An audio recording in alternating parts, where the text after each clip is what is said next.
Hi, I'm your host Vasco Duarte. Welcome to the Scrum Master Toolbox podcast, where we share tips and tricks from Scrum Masters around the world.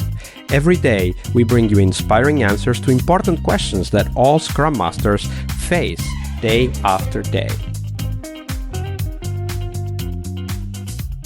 Hello, everybody. Welcome to our Wednesday, the Leading Change episode, this week with Mike Richards. Hey, Mike, welcome back. Hey, Vasco. Happy Wednesday. Indeed, happy Wednesday, everybody. So Wednesday is our change leadership episode. So, Mike, we want to dive into one of those stories about a change, some change process, some transformation you were involved with, and walk us through how that went, like the steps, how it went step by step. And as you go through those steps, highlight for us the tips, the tricks, the tools, and the techniques you learned back then that you still apply today. Yeah, Vasco, I think this is my favorite day. Not necessarily favorite day of the week, but I think this is my favorite topic. Change is where I find I get the most personal value from my profession, is by seeing people change in positive ways professionally and interpersonally. So I think that as a Scrum Master, we live in a very unique place where we can really influence that change with people. And I think it's awesome to behold. So I'm excited to talk about a story here. So we talk a lot in consulting and in the digital sphere about agile transformation. And that can and does happen in many different ways, both from a large enterprise initiative that we're doing this big agile transformation as an organization, or it can just be a small team that's just efforting toward becoming more digital, more agile in different ways. I have a lot of stories from both that large enterprise initiative to the smaller teams. I think I'm going to stick with a smaller team example. Got started on a project with a team that was distributed across the whole world. We had not only people that were distributed across the world physically, but also across the world from a technology and experience perspective. We had very junior devs, their first job out of Code Academy or out of college, all the way to principal architects that have been doing things in very innovative, elaborate ways for decades. So just starting there, there's a lot of change that needs to happen in order for that team to work effectively. Even if everybody there has worked in that same environment before, it still is going to be different every time. And I think as a team, you need to respect that and make sure that you're talking about that early and often. Meeting as a team becomes difficult when you're distributed across the world. People have different time zones, they have different commitments, and it becomes very difficult. So figuring out how and when you can communicate effectively as a team is point number one. You need to make sure that you're establishing that very quickly and letting the team come up with what that plan may be, but making sure that you talk about it, that you document it, and you hold the team accountable to not only doing it, but talking about it and iterating on it in the future. Maybe it's not working so great. Maybe we need to do it earlier or asynchronously. So when you describe how and when we talk as a team, I imagine you're talking about how do we plan together as a team? How do we review our daily progress as a team? Is that what you're referring to? Exactly. And even further into detail of that, not always, but sometimes there is a very large contingent of the more junior developers that are not in the United States, that are offshore, and the architects maybe are onshore. So even code reviews and different metrics that need to be published and discussed amongst that development group, that is also another just way of communicating that you need to establish, is how and when are those things going to happen, how they can be distributed across the team, and when they can't be distributed across the team and they sort of have to be tossed across the globe to those different disciplines within that organization. So yeah, figuring out how and when communication is going to happen and what those communication things are, so that we're checking that off early and making sure that we're again iterating on that as a team as we go.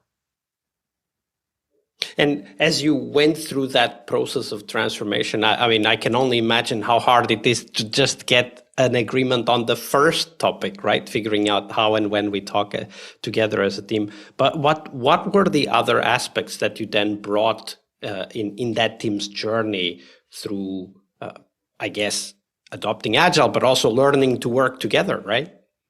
Yeah, that project that I was part of was under a very tight timeline. It was a very timeline driven project that we needed to be able to release a new version of a core product to that client's organization at a trade show.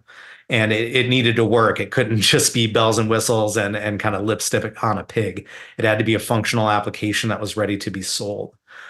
So we knew that, and up front, we needed to make sure that we were communicating on that. And a way that we were able to really be confident in that timeline and become more and more confident in that timeline as we went is talking about story points not being hours. So I find often in Agile, in Scrum, people talk about story points being days. Maybe one takes me a day or less, a two takes me 2 or less days. And it takes away the power of story points. I did a YouTube video on it that if people are interested in can read it, so I won't dive into it here. But essentially, we were able to separate story points from time, but still track time. The tool that we used was Azure DevOps. And you can create subtasks under user stories where you can track time effort against a story, because that's valuable to know when you're taking longer than you initially had expected on a task. That's valuable information, not to be punitive to people or to rake them over the coals, but to use that as a lesson learned that if we're going to do a similar task later, we need to make sure that we're not kind of pretending that this is going to be easy, that we know that this is going to be hard because it took 3 times as long the last time we did it. But then separating the story points from that, we were able to talk about more interesting things than how long it would take me hands on keyboard. We were able to talk about complexity of that particular task, if we've done something like that before, if it has dependencies to external teams or technology. You can get a lot more interesting things into story points than hours. So separate them. Don't talk about it when you're talking about story points. Talk about different aspects of those tasks so that you can become more and more confident in the timeline, not from a time perspective, but from that effort perspective that you can become more and more confident with. So as we developed through that project, the team became very good at being able to effectively point stories so that we became very predictable. So that when we looked at our backlog and said we had X story points left, we knew within a relative amount of certainty that we'd be able to deliver that by the timeline. And sure enough, we did. What were some of the challenges that you had in getting people to change that mindset of equating story points to hours? Yeah, I mean, a lot. It's an easy way for human brains to work because we work in time. As an adult, everything that you do, you're looking at the clock. You're thinking it's going to take me 20 minutes to drive here. It's going to take me 5 minutes to get into the door and get my stuff organized.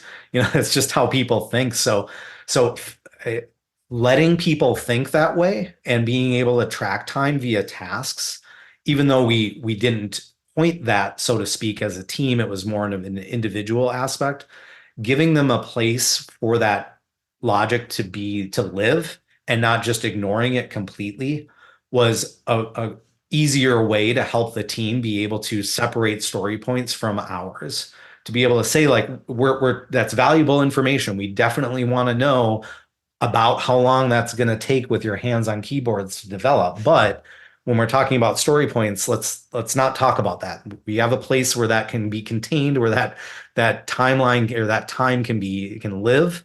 So let's not talk about that when we're pointing as a team. Let's talk about this other stuff that we agreed on as a team that's more interesting, that's more. So I imagine you use something like work agreements to get the team to agree, okay, this is how we're going to talk about the size and complexity of something. Exactly. We came up with a few, I think it was 3 or 4 different types of things that combined together would equal story points. So it was like, if it's a task we've done before that has no dependencies, it was a 1. If it's a task we haven't done before, but it had dependencies, it was a 2. And again, there were more than just those 2 examples, but it was structuring that so that you can talk about those different metrics and structure it into those story points. And again, iterate on it. Is this working? Are we predictable? Is it not? Do we need to add or remove some? And throughout we did, and again, became more and more predictable, and therefore could become more and more confident in that very firm timeline that we had to deliver on. Absolutely. Well, when you look back at that change process, what do you think were some of the things that you take with you and you will definitely use in similar projects that are, supposed to deliver in a tight deadline, and there's a team that is distributed all over the world, also with different levels of experience? What are some of the things you think, okay, these are things I really want to take with me and apply if I ever encounter an environment like this? Yeah, I think you summarized it well, Vasco, when you said working agreement. So that can mean a lot of different things to a lot of different people, but to me, it's an important thing, especially with a distributed team, to come up with. So a working agreement is going to be a consolidation of the different ways that we work from a conceptual perspective. So how do we point stories? How do we perform retros? How do we communicate with one another? How do we do code review? All of that stuff, documenting that, spending real time as a team, understanding and agreeing on that upfront is a super important thing that I do across my projects now.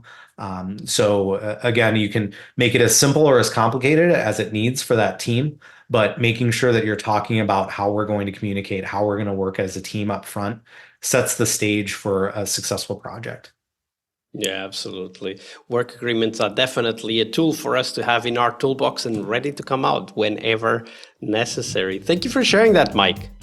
Yeah, thank you, Vasco. Pleasure to talk.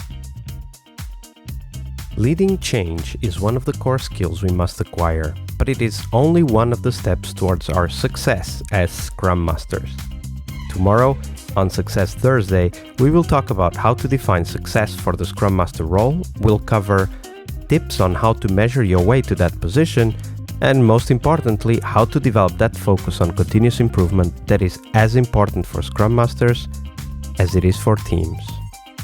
See you tomorrow. We really hope you liked our show. And if you did, why not rate this podcast on Stitcher or iTunes? Share this podcast and let other Scrum Masters know about this valuable resource for their work. Remember that sharing is caring.